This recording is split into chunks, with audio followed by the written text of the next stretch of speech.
Welcome and thank you for standing by. At this time, all participants are in a listen-only mode. After today's presentation, there will be a question-and-answer session. At that time, to ask your questions, you press star then 1 on your phone. Today's conference call is being recorded. If you have any objections, you may disconnect at this time. I would now like to introduce your host. We have Mr. Paul Peterson. Sir, you may begin. Thank you, and good morning, everybody. We're glad that you took time to participate on this conference call. We're anxious to talk to you about what we believe is just an exciting program for prospecting, and that's going directly into companies and working what we call Worksite marketing. You know, as the president of Emerald, we're thrilled that we've been in this industry for 25 years and providing seminars and a variety of other marketing tools. We look at our company as a partner with you as advisors in basically 3 areas: prospecting, retention, and branding. And no matter where you are in your career, you typically are interested in one or if not all 3 of those areas. But today we're going to focus on the prospecting side in great length. But before we do that, I wanted to mention a couple of other things that Emerald offers, just as a quick commercial before we get into our presentation this morning. Not only in addition to seminars and direct mail, Emerald offers a complete what we call a newsletter or keeping in touch program. And that's the ability for you to be in front of your clients once a month with some kind of printed piece of material that's branded with your picture, logo, and so forth on it. You know, many advisors, we notice, having been in the newsletter business for many, many years, and one of the largest newsletters providers in the United States for the financial industry, we notice that most advisors only send something to their clients 4 times per year.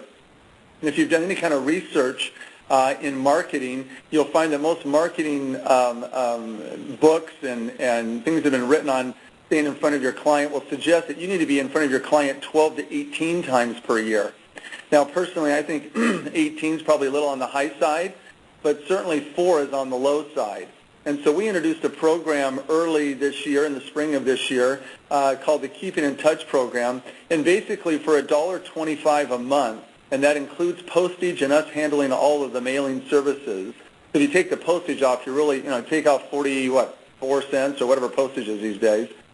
You're talking about a pretty inexpensive piece that you could mail out to your clients, or that we'll mail for you each month to your clients, keeping you in touch with your clients, promoting products. We have holiday cards. We have a thank you card that goes out in May. Kind of an unusual month to send out a thank you card. Many people ask us, why did we pick May to send out a thank you card? Well, there's a little bit of logic to the madness. Think about what takes place in April. Everybody's asking for money from your clients. They're asking for things. Most people, by the time they get to May, they're exhausted thinking financial items. And so we feel that May is a great time for the financial advisor to send out a thank you card. Or a thank you note. And, of course, that has your picture on it. It's got some areas that can be personalized. And so it's a great program if you're looking for something to help retain your client. When you think that most clients or most advisors have between 200 and 300 clients, $1.25 a month is a pretty small amount to invest back into your business because if you lost just one client, for most advisors, losing a client represents a few $1,000s. And so if you can just hang on to your clients each year, that's probably the most important thing about marketing is making sure you close the back door. The second area that I want to touch on real quick is websites. I speak to thousands of advisors every year across the country, and I'm still shocked at how small the percentage is of advisors who have websites. This is something that if you're really in business today, whether you buy it from me or you buy it from my competitors, you need a website. Emerald is the largest company in the United States providing websites to the financial industry with right around 23,000 sites that we host currently. A website, and I'm just want to make one quick thought and leave it in your minds for you to kick around today if you don't have a website. Think back, for those of us who, I'll age myself here, I'm 50 years old. And so, back in 1980, 85, when I was looking for a service, in any kind of industry, we typically went to Yellow Pages. And that was where we validated that people were in business. And most of us would not even call the business that had just the free one-line listing with the name and the phone number. Now, whether you bought from the person who had the full-page ad or you bought from the person who had, one of the 4-quarter displays on a page, one of those ads, you had some kind of system that you looked at in your mind or thought about to validate whether they were in business or not. Today, when your clients give your friends your name, the first thing people do nowadays is they go on the Internet to see if they can find anything out about you. If there's nothing about you on the Internet, for most people that indicates that you're really not in business. And so I would highly encourage you, and once again, whether you buy it from me, which we'd hope you would, but whether you buy it from me or one of our competitors, you need a website. So take a strong, as you look for 2011 in your marketing and what you're doing for marketing, take a strong look at what you're doing in the electronic area as far as a website, because they're very inexpensive on a monthly basis, and many of you probably qualify for some type of a discount with Emerald, and so the monthly cost is relatively small. I call it Saturday night spending money. It's that inexpensive. So with that, I wanted to jump into our subject today, which is worksite marketing. And before I introduce our speaker, I wanted to quickly tell you about worksite marketing and kind of a saying that I've been telling people for the last few years. And it goes like this: it's easier for me to get $5,000 or $6,000 out of an advisor to do a mailing for a public dinner seminar than it is for me to convince an advisor to call the company down the street that has 500 employees sitting in that building. Let me say that again. It's easier for me to get $5,000 out of you, for you to do a mailer with a company like us, then go out and buy all of the chicken dinners or the steak or whatever you're serving for food, and spend $8,000 or $9,000, and you haven't even talked to the first person yet. It's easier for me to get that kind of money out of you than to convince you to call the company down the street that has 500 employees sitting there. And why is that? It's called fear. Most of us are afraid to pick up the phone and call. We don't know who to call. If we talk to HR, what would we say? How do we present ourselves so we look like we're an educator and not a salesperson? How would we present the materials? What materials would we even present? And so quite a few years ago, I met Paul Bram. Paul is a practicing advisor just like you out of Pittsburgh.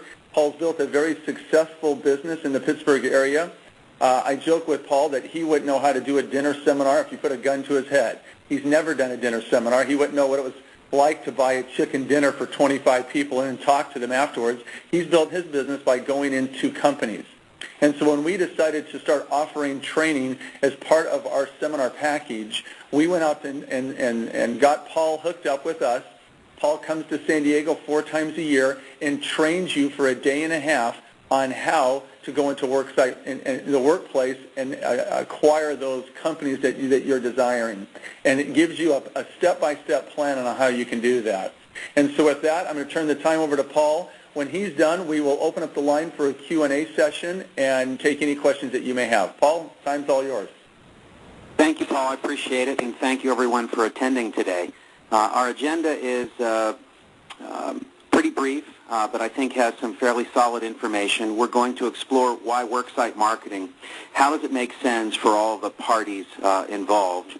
What are the laws that we have to consider that affect an employer's decision, and how do we manage through those?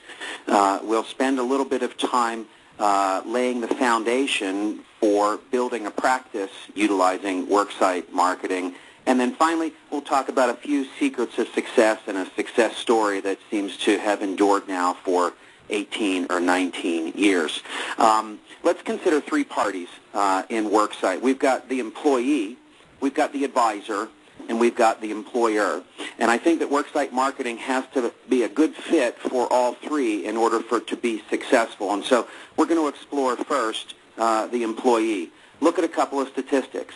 61% of Americans report having serious financial problems. 55% of them have no idea how much they need to save for retirement. And 50% of workers want to get financial planning information at work. And so what we see from the employee's perspective is there is both a need for this kind of education, and there is a clear desire to get it at work. If you think of the example of that company with 500 employees down the street, half of them want to talk to you at work. That's not a bad environment when we think about targeting our efforts. Let's go ahead to the next slide. If we look at this from the perspective of the advisor, I think we can see some fairly significant opportunity if we appropriately target the right employers. The average voluntary turnover rate is about 23%. So if you think about getting into a corporation, that means that that workforce, for all intents and purposes, turns over completely every 5 years.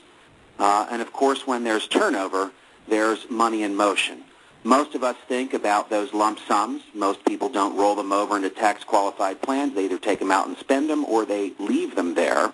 And if we take a look at the median size of that plan balance for a 60-year-old employee who earns between $80,000 and $100,000 a year, there's $237,000. So it's a fairly substantial amount of investment money, and that, of course, is the median. It's important, too, to think about the characteristics of that employee, a 60-year-old employee who's earning between $80,000 and $100,000. That is a concept that goes to the notion of appropriate target marketing. I think Worksite is a great fit for the advisor when you have the right group of employees to speak to. So we have to be careful about who we target in this process. And let's go ahead to the next slide. Now, none of this works unless an employer agrees to let us into their corporation or into their organization. So what's in it for human resources? What's in it for that company owner? What's in it for that vice president? The first thing that's in it for them is a significant and a measurable increase in employee productivity. Employees will better understand and appreciate their employer-provided benefits, and these things contribute to increased retention rates. And if you have employees within your own office, you know what that means. Less time and money committed to training and retraining and then retraining again because you have high turnover. In addition to that, from a liability management perspective, the Complete Financial Management Workshop, the system that we prefer to use for Worksite, also helps meet 404C education requirements. Now, I want to make one note about this notion of productivity, retention rates, appreciation, and loyalty. This is actually measurable.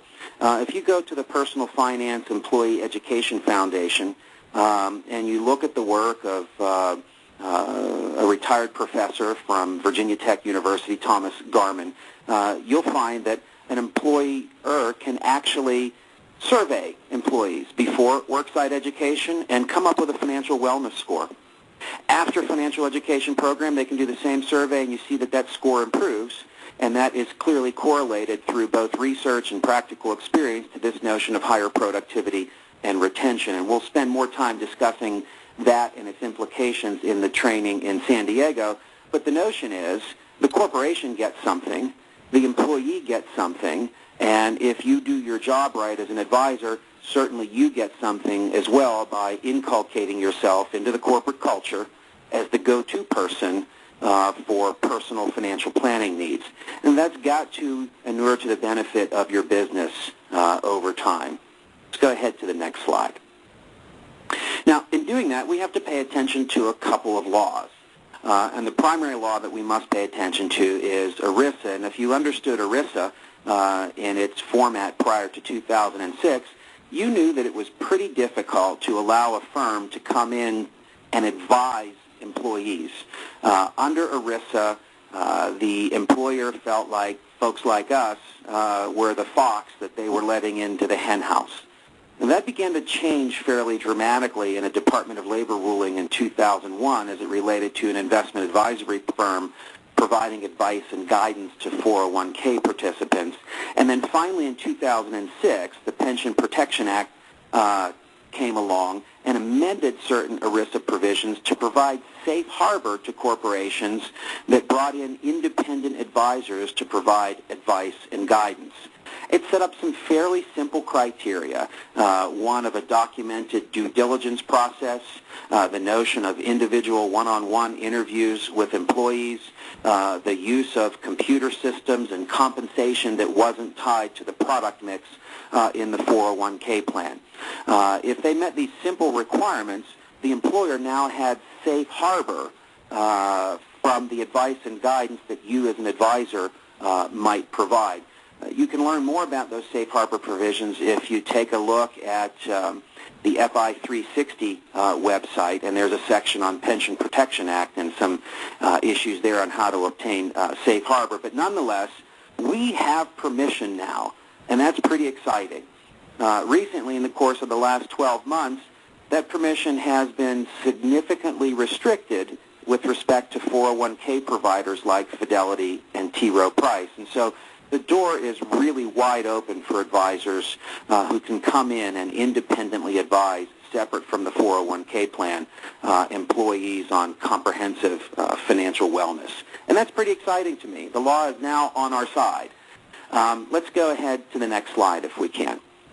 So knowing that there is a need, knowing that people want to receive this information at work, and knowing that the corporation can benefit from it, and of course knowing that the law is now on our side with safe harbor for employers, the next step would be to focus on the best way to build a practice with Worksite. And I think it comes from a clear understanding of your ideal client profile. This is where we really need to begin. What types of folks do you work with? Are they business people? Are they white-collar professionals? Are they attorneys? Are they skilled blue-collar workers? Who are they? And the best way to find that out is to go through an analysis of your current book of business. You'll find that certain trends emerge in terms of the kinds of people that you work with best. I know in my practice I have a tendency to work best with lawyers, engineers, and teachers. Those are the three kinds of occupations that really fill up about 80% of my book of business. Not sure why that is, but it is. So I think it's important that you ask that question of yourself, because once you identify the kinds of folks, demographically, occupation-wise, income-wise, all those issues, once you identify who those people are, you can then do what? You can target businesses that have a reasonably high population of those kinds of people. If you remember in our earlier slides, we talked about that median rollover of $237,000, and that was a 60-year-old who made between $80,000 and $100,000. So you get some sense of demographic income and assets. Who are those people that you work with best? Identify them and target those businesses first. Don't make this any harder than it needs to be. In fact, I'm going to guess that some of your clients still work at places that would meet your ideal client profile, and they could make a very comfortable, warm introduction because they already know, like, and trust you. Let's go ahead to the next slide. So there's numerous ways, once we've identified those companies, those organizations, there's numerous ways of approaching them. When we go through training in San Diego, we explore each of these ways and a few additional ways in great detail over that day and a half set of meetings. But very quickly today, the four that I want to address very briefly are the client meeting, the HR meeting, trade shows, and telemarketing. I want to spend a couple of minutes on the client meeting if I can. I think this is the easiest way for you to begin your Worksite practice. You already have clients. You should conduct a seminar for your clients. It should be conducted over 3 evenings. You should invite them 2 to 2.5 hours per evening using a complete financial management workshop workbook. You should assign them homework, which is to complete their data form, and you should engage in a series of discovery meetings with them as well as plan recommendation meetings with them, and illustrate to them the value of financial education and illustrate to them the process that you would use if you did that kind of work in their corporation. The very worst that could happen is you could uncover additional assets and increase your revenue per client. That would be kind of nice. But more importantly, each of those clients could then become a referral gateway to the corporation that they work for, or to the corporation that their spouse works for, or to the organization that they belong to that has a reasonable population of the kinds of people that you want to meet with. And so it's a demonstration of your skill as a teacher, it's a demonstration of your skill as a planner and an advisor, and it will show just exactly how a program would work within your organization. You'll be surprised as to how many of your clients actually show up and do this, and the number of leads that it will generate that will be warm leads will surprise you as well, because again, these are people that know, like, and trust you and have already experienced the benefit of your good advice. Very simple and easy way to get started, to generate new revenue, and to create a referral gateway into local corporations that could benefit from these programs. A second marketing method that we'll spend some time discussing in San Diego is an HR breakfast meeting. We can send invitations to HR professionals, invite them into a room, and use one of the HR-specific PowerPoint presentations that have been developed by Emerald to illustrate the value of financial wellness at the worksite and its impact on improved productivity, company loyalty, retention, and lower turnover. These are breakfast meetings, nice place, feed them a nice breakfast, spend 35 or 40 minutes on some slides, do some Q&A, and schedule some appointments. These will not be programs where there are 50 or 60 people who attend. It'll be 8, 10, or 12, and you'll get 2 or 3 appointments. But remember, those appointments are entrees into corporations with 200, 300, 500, 1,000 prospective clients, and so they're very, very high-value appointments. Of course, we can do traditional forms like trade shows and telemarketing, and those are always very interesting. They have a low yield, but they certainly create some visibility. Let's go to the next slide. Once we have an introduction, once we have the ability to speak with these folks, we're going to have to take off our trusted advisor hat and put on our sales hat, because right now you're selling an education program to a corporation that has the benefit of increasing productivity and reducing turnover within the organization through financial wellness. And so you're going to need to develop an opening statement that has a general benefit statement associated with an assumed need. You're going to need to create a body of a presentation that probes for customer needs using both open and closed probes. You're going to have to manage objections and support customer needs. And so when we do the training in San Diego, we're going to identify the 4 forms of objections. What's their genesis, if you will, what's behind those, and then how do you appropriately manage those. And then finally, closing, and the closing would be simply to get to that appointment, and then a different form of closing once you've had an HR presentation on site. How do you close for your next steps? And so we're going to fully explore this notion of need satisfaction selling, because you will have to put on your sales hat and take off your trusted advisor hat. Let's go ahead to the next slide. We've identified an organization. We've made a phone call. We're going to need some support materials. And so in your Emerald kit for the seminar, there are cover letters, there are marketing materials, and we'll talk a little bit about how to develop an educational brochure about your firm in this offering, the use of endorsement letters from prior sponsors. Now, if you're just starting, you don't have those, but we'll talk about how to collect those and how to reference other firms that have had success. And we'll talk a little bit about how to build your curriculum vitae as an educator, as opposed to your bio or your resume. And so we're going to talk about some of the positioning language and the way that maybe we take a slightly different approach in selling an education product to a corporation as opposed to your advice and guidance to seminar participants. Let's go ahead and go to the next slide. Talk a little bit about some of the secrets of success. Now, everybody looks for the secret sauce, and I'm not convinced that there's a lot of secret sauce out there. Worksite marketing is about diligently applying a process over and over again with a degree of discipline in the right target market to get an expected result. That being said, I think it's important to know that financial education at the worksite is best used in paternalistic management groups. When you have owners who don't care about their employees, you can sell this all day long and it won't matter.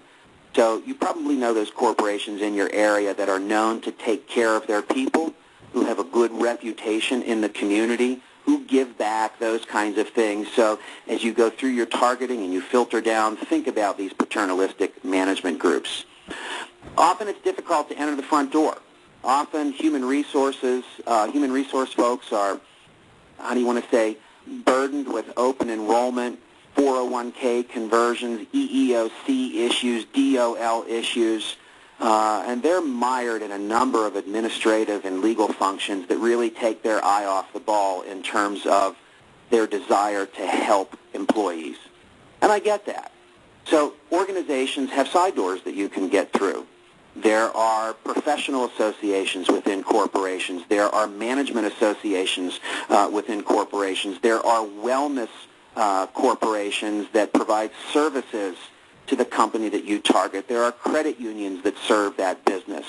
And so you have to look at your various points of entry. And so while you might not be able to call the CEO and have a conversation with him or her, you probably can talk to the person who is in charge of the relationship between the credit union and that corporation and offer something that is of a value add to credit union members. And virtually everybody would belong.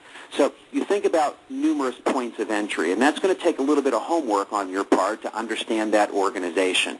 But nonetheless, the homework is really worth it. So you make presentations to wellness companies, wellness providers in the area. You make presentations to accounting and engineering associations. You make presentations to Rotary. You make presentations to lots of different places that open up that side door for you to get in to that corporation. Lots of organizations are going to be skeptical. We suggest that you offer a pilot program. A pilot program allows you to essentially utilize the free sample concept. Offer a program for 10 or 12 or 14 employees and their spouses. You pay for it. You buy the books. You go ahead and do those one-on-one sessions and give them the advice and the guidance that you promised, and then allow them to evaluate it, and those evaluations get presented to management for an up or down vote on whether or not it should be offered to the entire population of the organization. It's kind of funny to me, every time we offer a pilot program, people will say, I don't think anybody's going to sign up. One of the best stories I have was at a company called Kennametal, and they told us nobody would sign up. And within 15 minutes of offering the pilot program through email, we had 150 registrants for 14 positions. It usually surprises management. So take that concept of the free sample and apply it, if you will, to Worksite marketing. It is a great way to sell. For those who are further skeptical and distrustful of Pension Protection Act, you and your counsel can draft indemnification and hold harmless statements that the employees would sign that would indemnify and hold harmless the corporation for any advice, guidance, information that you communicated during your sessions, either in class or your one-on-one planning sessions. And we've had to do that a couple of times, and it's made the corporation feel a lot better. So we're going to explore, again, all those more fully in our training in San Diego, but understand that there will be some resistance, and there's ways to overcome it, as there is in any sales process. Let's go ahead to the next slide. Finally, I want to chat for a minute about a company that's been part of my business for 18, I guess 19 years now, Wheeling Pittsburgh Steel. They're not even known as that anymore. They are now known as Severstal Steel. We started this program now, it's I guess 19 years ago, doing a Worksite financial education program. Generated about $14,000 of new commissions in the first month after the very first seminar, when I didn't have a clue as to what I was doing. 18 years later, we received phone calls. 19 years later, we received phone calls that go like this. Hi, Paul, you don't remember me, but I attended your program in 1994. Hi, Paul, you don't know me. I never attended your seminar, but my friend Bob did, and I'm getting a package now from the company, and I think it's time for me to sit down and talk with somebody. And I think it's really extraordinary for you to think about the notion that you establish a relationship with a company to do worksite financial education.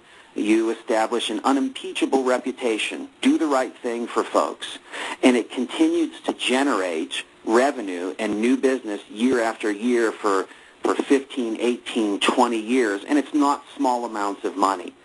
So I would encourage you to think about that example, and we have other examples like that as well, and think about building a business by identifying 2, 3, 5 companies that you can establish a long-term relationship with, where there's voluntary turnover every year of people who fit your ideal client profile demographically. And think about the kind of business that you can build simply because you're there and available and doing the right thing by teaching and providing good advice and guidance to folks. That, to me, is the secret of success in worksite marketing, and I hope that you all come out to San Diego and participate in the training. And in that training, I think Paul Peterson is going to take over now and talk a little bit about the time that we'll spend together in San Diego and talk a little bit about the dates as well. Great. Thank you, Paul. Hey, just a couple of quick thoughts. You know, for those of you who have done, and just following up on this last slide about the steel, the Wheeling Steel Corporation, for those of you who have done dinner seminars, and I've done 500 seminars in my lifetime, so I'm well aware of what it's like to put on seminars. For those of you who put on a dinner seminar, you know, you have a targeted approach. You know exactly who you're targeting to come to that event. It's usually 3 nights off of one mailer, and then when those 3 nights are done, you're done. That's it. Whatever you were able to glean off of those 3 dinner meetings, whatever people you're able to get to come to your office, that's who you ended up with. Unlike the worksite marketing, where, as Paul just demonstrated, an 18, or I guess it's now 19-year relationship with that company that's been feeding him leads for 19 years. Worksite marketing is not immediate. It's not targeted. When you go into a company, you're going to have to deal with the receptionist and the CEO. Paul will tell you a story when you come out to San Diego, and many more like it, where he's dealt with the receptionist, and the receptionist didn't have much. Paul didn't earn any money dealing with the receptionist because it was very minor financial planning, but the receptionist had parents that were very interested in what they had done with, what Paul had done with their daughter, and was interested in meeting with Paul for them to get advice themselves. And so you never know where this is going to lead. We have an advisor down in Houston that's hooked up with, I believe it's Shell Oil. He's worked there for 10 years as an advisor. He works 3 different offices. They actually provide an office in each of those locations for him to meet with people as he does financial planning. So for those of you who are looking for something new that you haven't really touched before, maybe you've done the seminars, maybe you've done some client-only meetings, Worksite, something you've heard about but you're not familiar with, I would highly encourage you that this is the year that you make and do something different. And come out to San Diego and learn. You know, obviously we can't teach you everything in 20, 25 minutes. If you see there on the screen the www.youtube.com/MLConnect, you can actually go to that site and see 4 or 5 different excerpts from Paul's training here in San Diego. We videotaped him. You get a little bit more flavor of who he is and his style of delivery. You'll find that it's very entertaining. You'll learn a lot in that day and a half of spending, a day and a half with Paul focused just on the things you see there on the screen. I don't need to read them for you. You can always read the points there, but we'll go through a complete package, and by the time you leave, you'll understand worksite marketing. And so when's the next one? We do these 4 times a year, once per quarter. The next one's going to be held on February 11th and 12th. If February 11th and 12th in San Diego is anything like it was yesterday, for those of you around the country that are freezing, we had 85 degrees here in San Diego. I'm not promising you that for February, but it will be warmer than I'm sure where many of you are coming from. We do it here in San Diego. The cost, there's really 2 parts to this. Our complete financial management workshop, the program with the seminar and the training included, is $6,000. That's the entire seminar, which is a 6-hour presentation. The scripts, of course, that go along with that.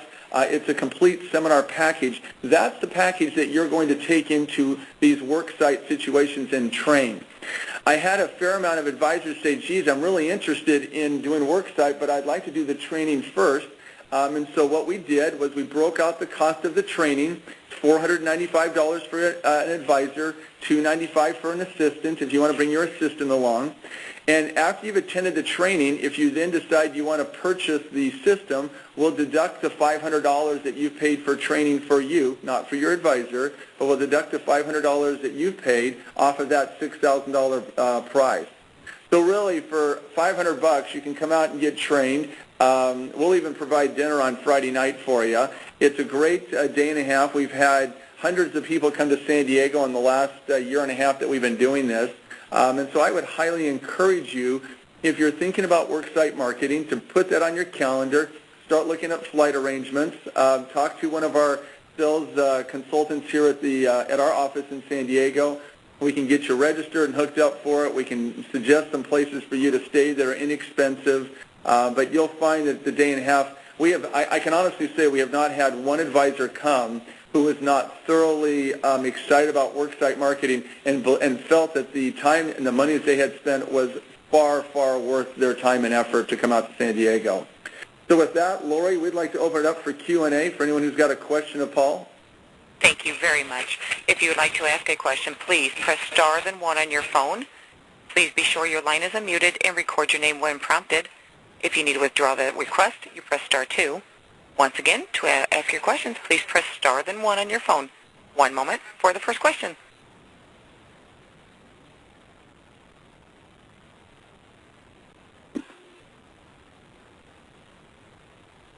While we're waiting for that first question to come up, I think this is a great time, as you start focusing on your business for 2011, it's a great time to be putting together a business plan.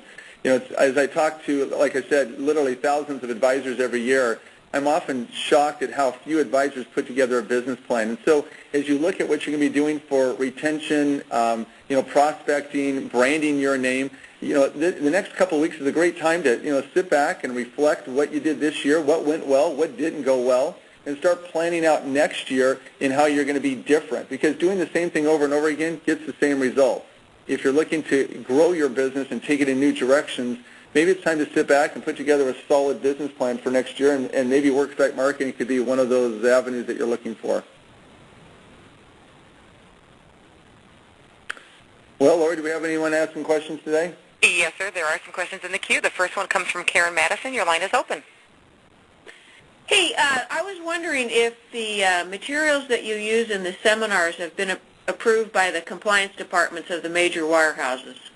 All the material has gone through FINRA, and there's a fair amount of wirehouses that have approved it. You need to call us for specifically which one you're associated with, and we could, if it hasn't been, we could certainly submit it. But it has all been through FINRA, so that usually is the biggest hurdle right there. Okay, thanks. Your next question comes from Don Sterrett. Your line is open.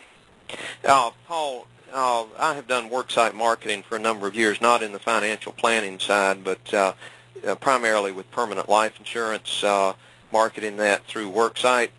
And I'm curious about this, the 404C educational requirements. Could you elaborate on that? I'm not familiar with that at all. 404C relates to qualified retirement plans through ERISA, and 404C is written in a manner that is nebulous enough to be subject to broad interpretation. However, there are a few basic precepts of 404C. One of the basic precepts is that a retirement plan needs to have at least 3 different asset classes: cash, bonds, and stocks. The second is that a retirement plan needs to allow participants to make changes in their plan at least quarterly. I think all 401ks do that these days. The nebulous part that folks have a hard time interpreting that relates to what we do in worksite marketing is the notion that employees should be given sufficient information, sufficient communication and education to make informed decisions with respect to their retirement plan, how much they should contribute, how they should allocate those assets.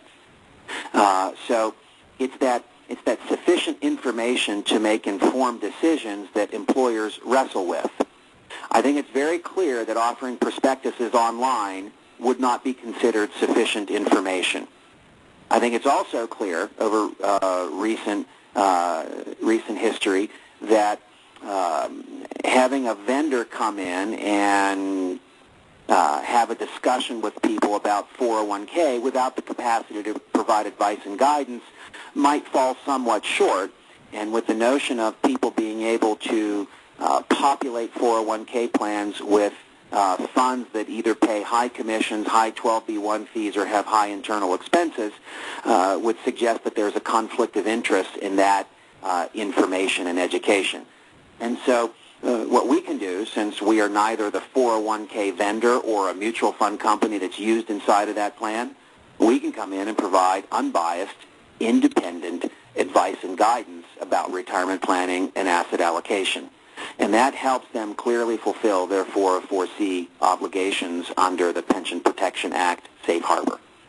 Okay, and Paul, Does that help? yes, I assume that is something that you go into more in depth in the training. We do. We go through what that process is for satisfying safe harbor and pension protection, and we talk a little bit about how to position the education in terms of features and benefits of education that satisfy 404C. Okay. Thank you very much. Certainly. As a reminder, to ask your questions, please press star then 1 on your phone.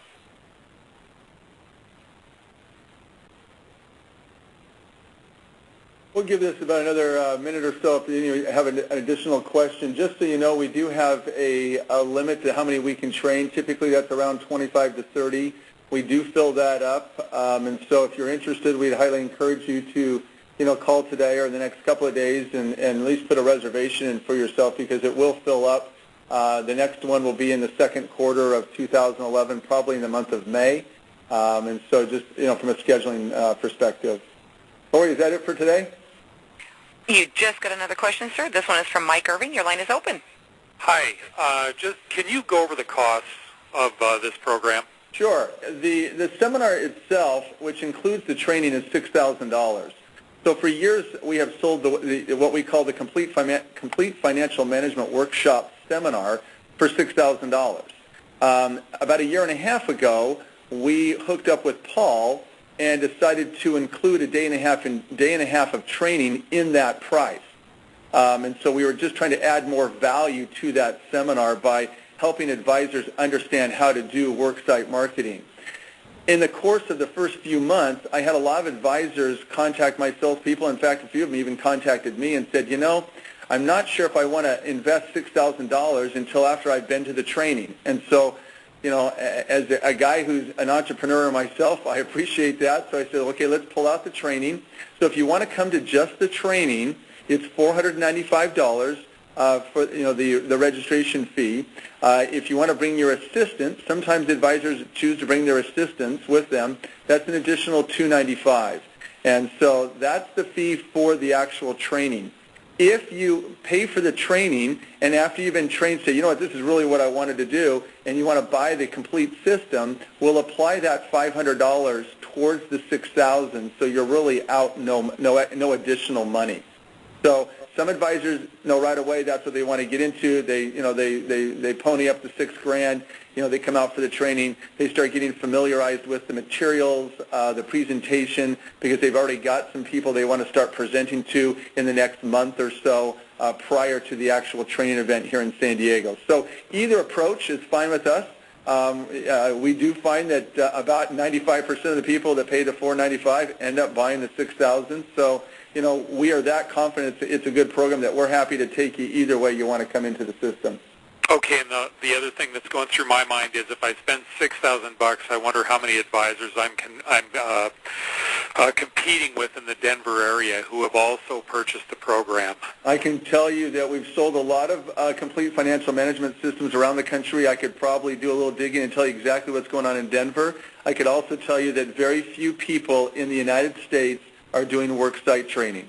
There is literally hundreds, if not thousands, of companies that you can go talk to that no one's talking to. So, this is not a situation, we have been in situations over the last 10, 15 years where we've had programs where we went into the educational, universities, and we had advisors tripping over each other because there's only, 3 or 4 universities, maybe, in any given large metropolitan city. When you're looking at companies and you're also looking at branch offices of companies, I won't say it's an endless supply, but right now the supply is a lot larger than what we have demand to fill it. So there's plenty of places out there that, from my perspective, that would really not be my first concern. Okay. Thank you. You're welcome. So you do have another question. This one is from Brian Smith. Your line is open. Hi, I was wondering what % of the total cost of the program do you ask the sponsors to cover when you find sponsors? Paul, do you want to address that? Certainly, I'd be happy to. Typically, I position this as a low-cost, high-value benefit. It's a voluntary benefit. Are you losing it, Paul? You can't say low value. No, it's been a long morning. It's snowing out here. What can I say? Yeah.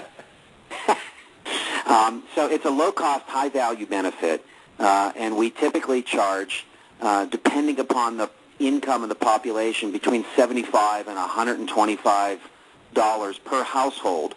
That would include the cost of the teaching and the cost of the workbook. Very often what we will position, the way we position that is we will charge the employee $25. And we will say, your employer pays the entire cost of tuition for this program. Your only cost is for materials.